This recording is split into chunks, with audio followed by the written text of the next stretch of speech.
Network Entertainment. Self-awareness is the one life hack that if everybody could have will improve our lives by leaps and bounds. Right. It gives us control over who we want to be. It's not just, hey, they judged me, I'm going to prove myself. It's having that internal North Star. Even if they thought that I was weaker, it didn't matter because I didn't care. So not caring is a life hack. Wow, I love that. And would you say that these X Factor bearing C-suite executives had that life hack? Right. So not one thought about being What will they judged. say? Yeah, not one. And which was amazing for me. It's about, what needs to be done in Right. 2030. How will I change this industry? Wow. Yeah. It's like, I'm here on a mission. I'm going to do it. I don't care what you say. Yeah. Wow. amazing. That's so empowering. Hi, this is Mirza Sison. Welcome to You Can Do This, a podcast that'll help you achieve your dreams and goals one episode at a time. What are you waiting for? Let's go! Ever wonder what it really takes to get to the top? Is it about working harder, being more confident, or knowing the right people? And do women really have to be louder, tougher, or more aggressive to succeed? Or is there another way? With all the challenges women face in leadership, like bias, self-doubt, cultural expectations, how do those who make it to the top actually do it? Today, we're sitting down with someone who has studied what really makes a leader great. Her study, called The X Factor of C-Suite Executives, which was her thesis for her Master of Science in Organizational Development at Pepperdine University, has been published in the Transdisciplinary Journal of Management and the Management as a Liberal Art Research Institute journal. Wow. Congratulations on that. She is a Neuro-Semantics trainer, NLP Master Practitioner, meta coach licensed by the International Society of Neuro-Semantics, executive coach, and organizational development consultant, as well as a regular contributor to the Philippine Daily Inquirer.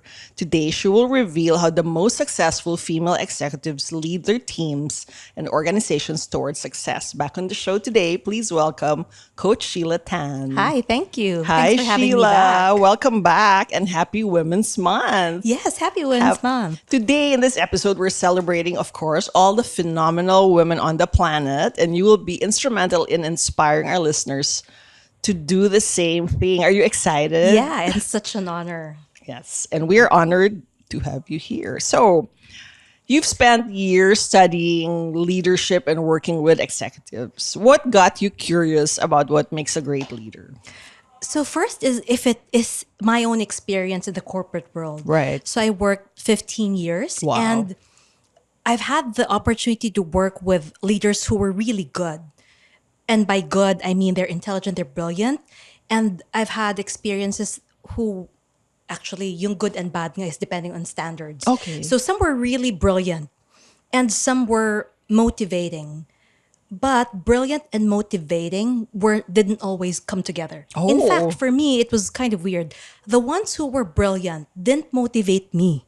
Oh, So that was okay. interesting. So I was wondering, so what does it really take? And as I work with a lot of executives, I think if I meet someone, I go, oh, this person is a great leader.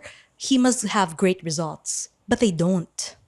And those that I would say, he's probably not a good leader, they're the ones who have great results. So I say, I wonder if there's a common denominator and if Right. we could do it, if we could Right. intentionally make better leaders. Right. So that's what piqued my interest. And today we're going to focus on what makes female leaders great. Right. So, what were some of the most interesting findings that surprised you?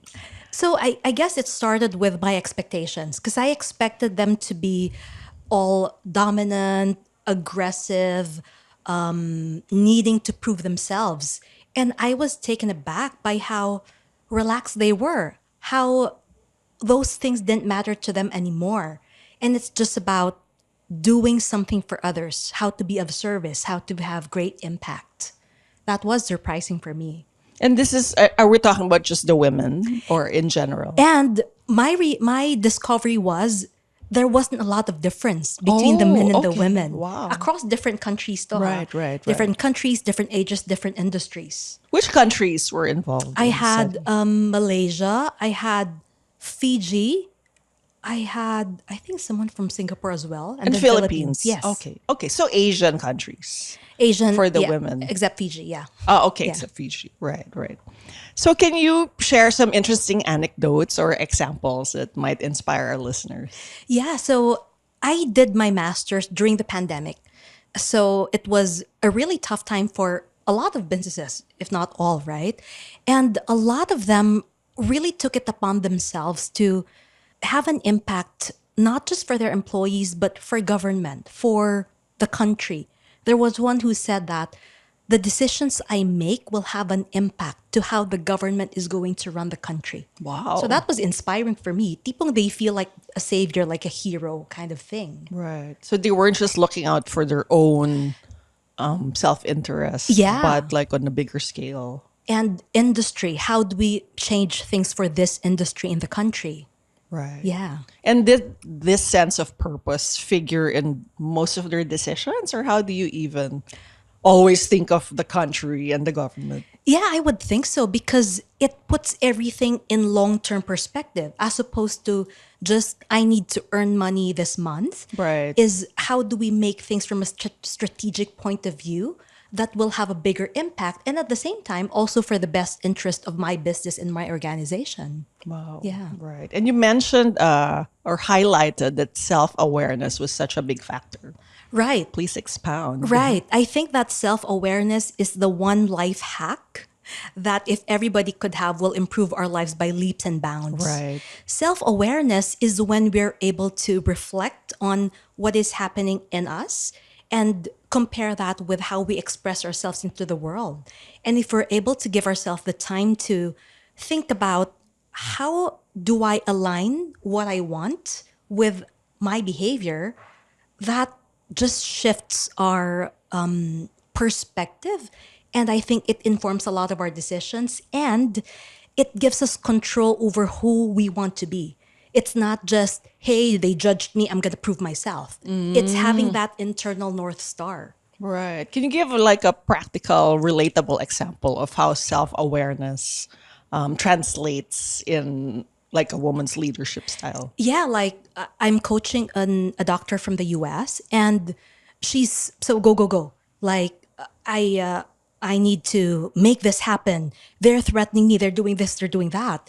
And since we started coaching, she goes, "Hey, I wonder how I react that way." And it's out of fear, out of defense. And just having that self awareness is already curative. She says that since we've been coaching, she's had a lot of perspective. She now responds differently. She now sees herself differently. And that impacts herself and her relationships as well as her work. It makes her more functional, more effective. Right. Or can you give examples of if there are female executives listening, how just zeroing in on who you are and what you're about and self awareness basically can help in the day to day stresses that you Right. encounter? Yeah, so when we talk about women leaders, there seems to be a lot of bias, a lot of Yes. demands that are not given to the other genders. And if we just react to that, later on we might realize that who what we're doing or who we're becoming is very far from how we actually want to be.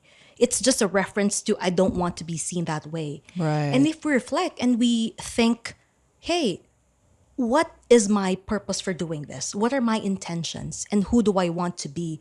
It gives us a choice on what values we prioritize and how we align what we do with our values.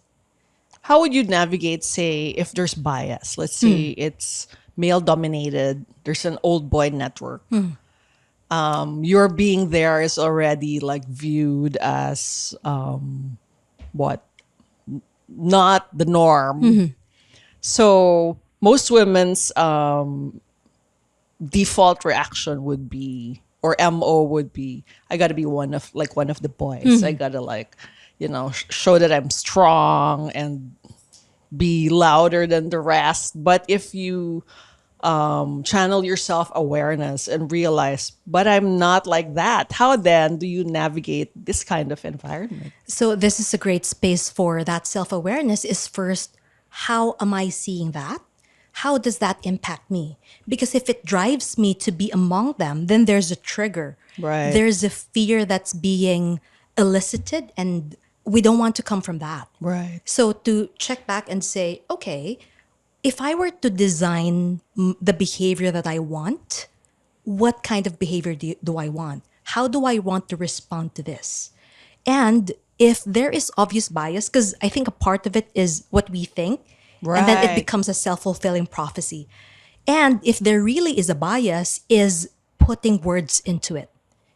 Because if we put it out there, they become aware as well. Because there are a lot of times where the people who have biases against us are not even aware of their own biases. Oh, right. And being able to pinpoint it makes it tangible, makes it something that we could talk about right. and something that we could change. So, for example, would you say that sometimes the bias that we feel might just be our imagination? Oh, absolutely. Absolutely. Right. Yeah. And so, what do you do then? How do you distinguish if it's a fact or a feeling? So, first, I think that if it starts as a feeling, if you work on that, then the external factors will matter a lot less. Right. And we look into, how is this getting triggered? Is there a narrative? Where did I learn this narrative? Did I experience it in the past? Did someone else tell their Oh, story? right, right. And then I made that conclusion that the world is a gender biased place. It's an unfair world. Right. And then how do I now live up to that? What we know in neurosemantics is that a belief is a command to the body. Imagine that. If I thought I am undeserving of respect, it's a command to the body. Wow. And therefore, I would attract that kind of attention. I would respond in a defensive way that makes people now disrespect me. Wow. Wow. That's Yeah. interesting. And what do these C-suite women do in these cases? The interesting part is they did not talk about the biases at all. Okay. It just didn't matter. Right. For them, what is my purpose for being here? What is my intention? And then who do I need to be? And a lot of them are very self-aware. And I coach some of them, and they would go into, so this is what's happening for me. I'm getting overwhelmed. I don't know how to deal with these kinds of personalities. How do I do that? It's not from victim mentality of they're conniving against me, they're making it hard. Okay. But what needs to change in me so that I could inspire them to think like I do? I could inspire them into a vision, so it's not me against them. It's how to inspire and collaborate towards a vision. So you go beyond your imagined persecution complex. Exactly.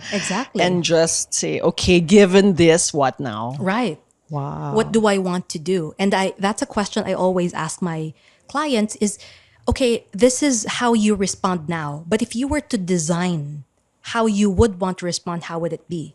And they go, I don't know how to do that. Let's not talk about the how. What do you want it to be first? Can you give a concrete example? Right. So this client of mine, she goes, oh, I'm very reactive. I'm very defensive. I want to control. And then I go, okay, if you were to design your response, how would you want it to be? And she goes, I don't want to get triggered at all because it does not matter what they want to do because I'm very good at what I do. And so what needs to happen for you to start reacting that way, responding that way? Wow, interesting. Take notes. Hi, I'm Joelle, and I'm back. Did you miss me? I wouldn't call this a season 2, but rather just another era with more lessons, realizations, and thoughts from all the overthinking. And it's not just gonna be me this time. We'll have special guests, other POVs, para mas marami pa tayong masagot na paano kungs ng buhay to hopefully help you find the answers you're looking for. Tara, this is Joelle's podcast, Paano Kung.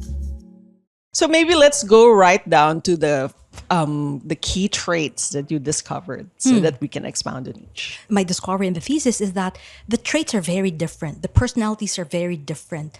But the one thing is that Maslow calls it transcendence. So it transcends my fears, my insecurities. I have a purpose that's beyond myself, is what was common, 100% in all of them. So there were no common skills, common fears, emotions even, or belief about self. Some of them were very confident, some of them not as confident. But it's that driving force of wanting to make an impact that was shadowing everything else. That was what Wow. was lighting the direction for them. Wow. So it's not any one key edge or Yeah. strength. Yeah. Some even felt, am I good enough for this? Okay. So Men they had and women, imposter huh? syndrome too. Yes. And men and women. Right. So, yeah, that was surprising for me. I would have thought that there would, and that would have come in the findings, but Right. there wasn't any difference between female and male. And they found a sense of purpose no matter what industry they were in. Yeah. Whether it's like manufacturing Right. or Right. There was fintech, there was airline, food and beverage, what else? Retail, all across. and how did they find that sense of purpose? So because it was the pandemic, and then in the Philippines, everything was shut down. Right. In other countries as well. So they found, how do we now inform the government? How do we now go around what's being mandated of us so that we could provide livelihood? So we Right. could provide food and beverage to the consumers out there who can't reach us. Right. And you think that now that there's no more pandemic, they can the sense of purpose can transcend the times. Oh, yeah, absolutely. Absolutely. And I think this goes for every one of us, not just for C suite executives, is if we're very clear with our purpose. For myself, I used to have stage fright, Okay. and I had a vision of I wanted to impact lives, and I couldn't do that if I were to have just one-on-one conversations. Right. I have to deal with my skills of communication. I have to learn to speak in front of a big audience. I had to give myself permission to be seen with all my flaws because of that purpose. So it didn't matter what people think, what I would be judged as. Right. So you did what you had to do. Right. Right. This is also a facet of my talks on confidence. I talk about how people with a deep sense of purpose, namely Malala Yousafzai, Greta Thunberg, and even Maria Ressa, I said their sense of purpose is so strong. They just need to reach as many people as they can by speaking in public. Do you think they have time to think? But I'm not confident. I have a fear of public speaking. There's no more time or energy left to waste because your message is so strong. You just need to get it across. Exactly. And that will even fuel dealing with the things that are blocking us. So, for example, if they don't know how to write well, communicate well, then I improve on my skills because I want to have this purpose. So it's not because I fear Right. myself of being, I fear being judged. I fear that I'm going to be seen as whatever, right? It Right. doesn't matter what other people think, but what impact do I want to have? And the paradoxical thing is, the more we focus on the purpose, then the more people will have a positive impression of us. Then they also stop thinking about how to judge us, Right. Because, yeah, it makes them, I hope, it makes them feel like they're of a lower, how do I say this? What's the political way? Shallow. It's not even Siguro. politically correct. Superficial. Yeah, I guess, right? I mean, who cares what Greta Thunberg's wearing, Right. or how she speaks? Right. And Maria Reza has talked about people talking about her skin and all of that, right? Right. Yeah. But the reality is, in the corporate world, for example, we can't say these things don't matter. And so, given that, what is your prescription? Right. So the question of who do I need to be is very important. Right. Do you feel that it's important for you to look good, to dress Right. well? it's in line with the purpose and not because I want to be seen as, Right. right? It's not from fear, but I want to be seen as credible. And therefore, I have to take care of myself. Right. I have to do what I preach. I need to wear a blazer and not my t-shirt. Right, right. Diba? It's just a tool. Exactly. Sometimes people take it to an extreme that you should take me as I am. But there are cultural norms Right. that we have to abide by. And even men do have to Right. abide by that.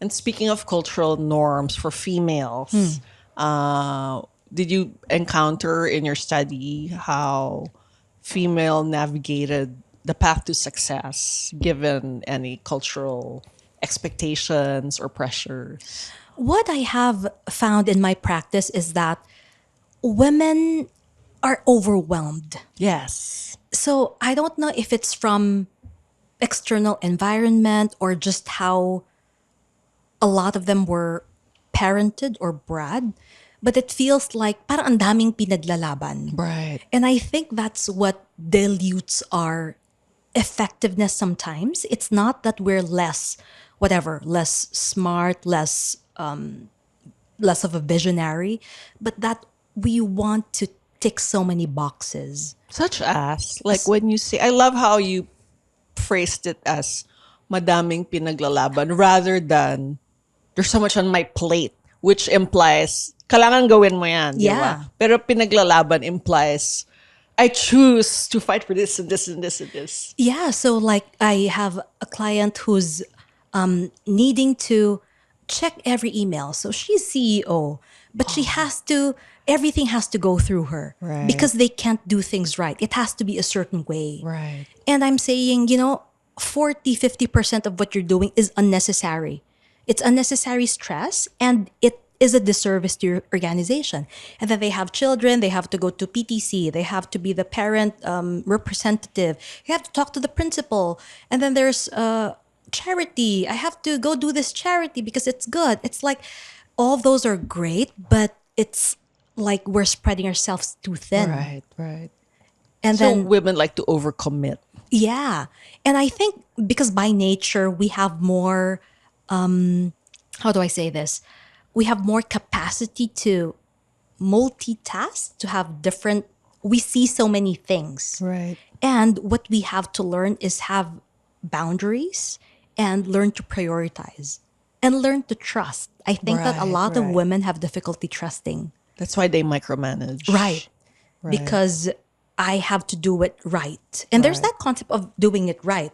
Right. And usually it's my way is the right way. Right. So those are things that I think if we let go of, will give us a lot of space to take care of ourselves and to be focused on what the work that needs to be done. Right. Trust others so you can delegate. Exactly.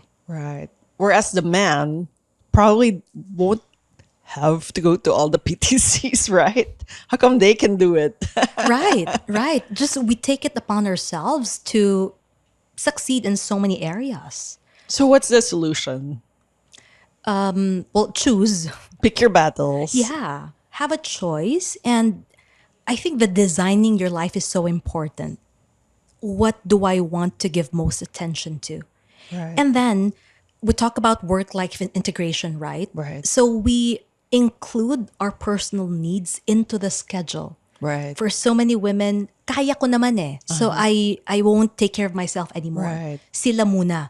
And then we become resentful. Yeah. And then we say, how come I'm doing this and you're not doing that? And men are like, why are you doing it?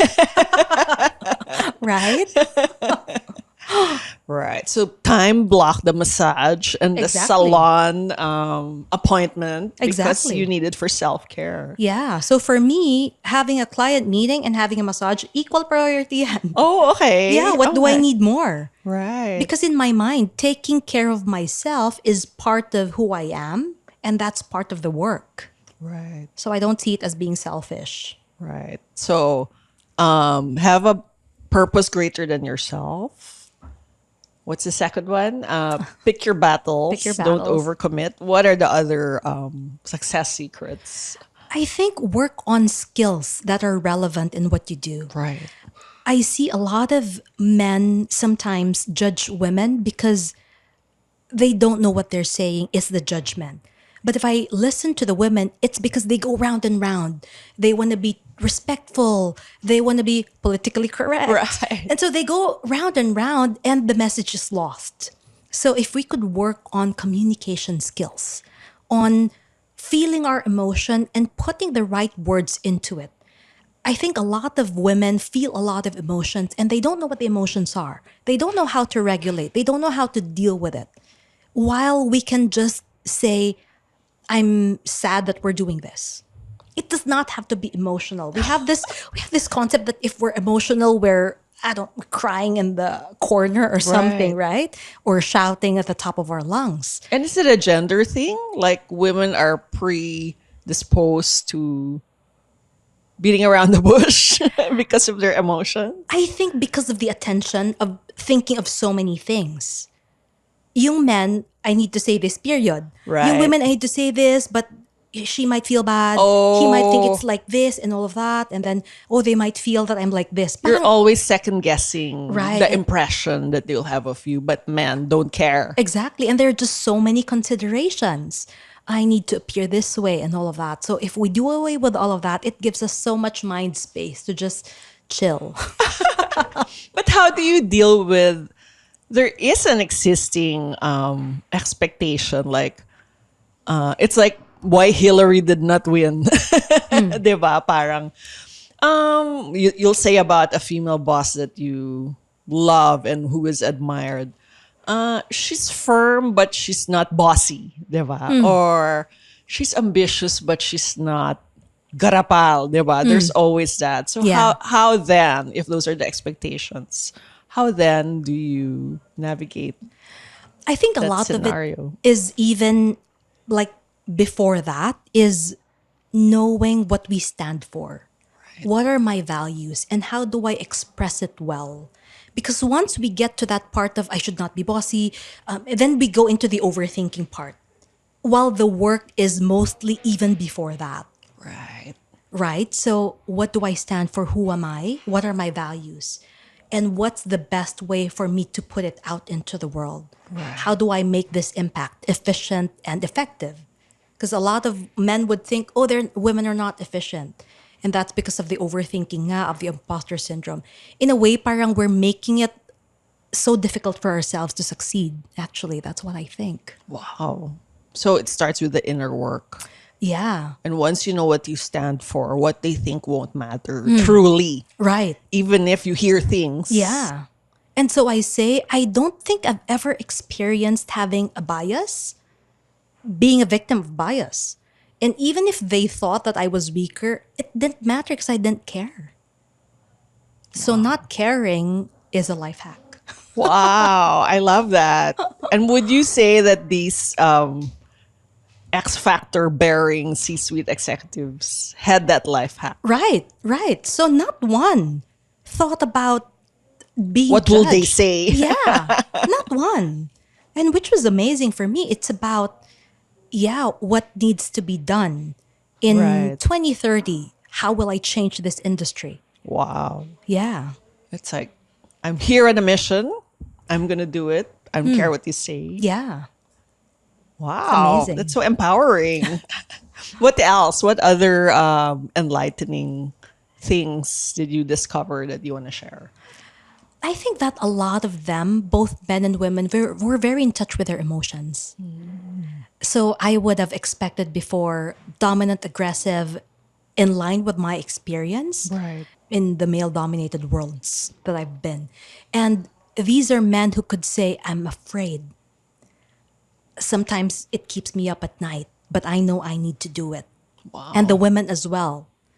And I think that's remarkable for them to, and some of them I met for the first time during the interview, and for them to really share that, wow, I didn't realize until now how afraid I was.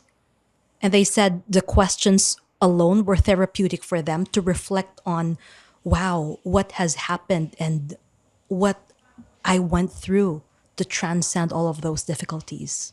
So they were vulnerable enough Yeah. to admit their emotions. And they're very in touch because a lot of people don't even know what they're feeling. And we say that the most important, the first thing for emotional intelligence is having words to emotions. Diba? Tayo sad, mad, glad. Baka naman may coach sila lahat. I coach Kaya most of ganun. them. Okay.